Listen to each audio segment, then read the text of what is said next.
Hello বন্ধুরা, দেখো আমি আজকে লাল লাল ঝাল ঝাল মাটন কারি করব বলে তার জন্য নিয়ে নিয়েছি বেশ কয়েকটি আলু। আলুগুলো আমি ভালো করে তেলে ভেজে নিলাম। নেওয়ার পরে আমি দিয়ে দিলাম কড়াইতে কিছুটা সর্ষের তেল। দেওয়ার পরে আমি ফোড়নে দিয়ে দিয়েছিলাম গোটা জিরে, তেজপাতা, দুটো শুকনো লঙ্কা আর দিয়ে দিয়েছিলাম 4-5টা এলাচ দিয়ে দিয়েছিলাম থেতো করে। দিয়ে আমি যে এই মশলাটা থেকে একটু গন্ধ বেরিয়ে আসছে তারপরে দিয়ে দিলাম পেঁয়াজটা একটু ভালো করে ব্রাউন কালার মতো করে ভেজে নেব।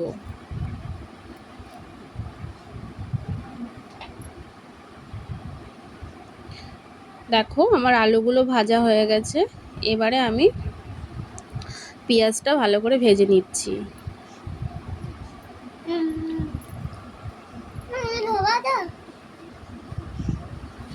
তারপরে আমি পেঁয়াজটা দেখো ভাজা হয়ে গেছে প্রায়, তার মধ্যে দিয়ে দিলাম ধুয়ে রাখা মাটনটা দিয়ে আমি একটু ভালো করে এপাশ ওপাশ করে একটু নাড়িয়ে নেব, যাতে ভালো করে পেঁয়াজটা, তেলটা আর মশলাটা ভালো করে মাটনের গায়ে লেগে যায়। তারপরে আমি দিয়ে দেবো আদা রসুন বাটা। দেখো এই যে আমি দিয়ে দিচ্ছি আদা রসুন বাটা। আদা রসুনটা দিয়ে আমি ভালো করে একটু কষিয়ে নেব।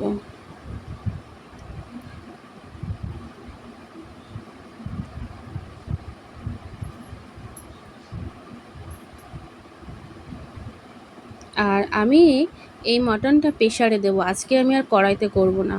দেখো প্রেসারে দেবো বলে আমি হাফ বাটি মতো এদিকে জল গরম বসিয়ে দিয়েছি।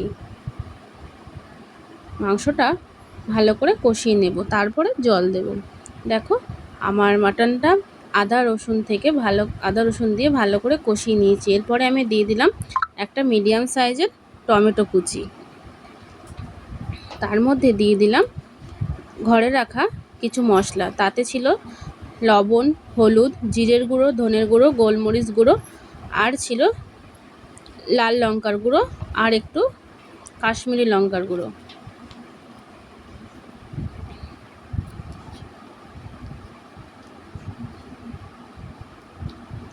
দেখো আমি মশলাটা ভালো করে কষিয়ে নেব, যাতে মাটনের গায়ে ভালো করে মাটনের ভিতরে যাতে মশলাটা ভালো করে ঢুকে যায়। দেখো আমার প্রায় কষানো হয়ে গেছে, আর আমি দিয়ে দিয়েছিলাম জলটা গরম বসিয়ে দিয়েছিলাম। এবারে আমি প্রেসারে দিয়ে দিলাম বেশ 4 থেকে 5টা আমি সিটি দিয়ে নেব। সিটি দিয়ে যদি আমার জল বেশি থাকে আমি একটু কড়াইতে ফুটিয়ে নেব। দেখো হয়ে গেছে, রেডি হয়ে গেছে লাল লাল মাটনের ঝোল। ভিডিওটি কেমন লাগলো সবাই অবশ্যই জানিও।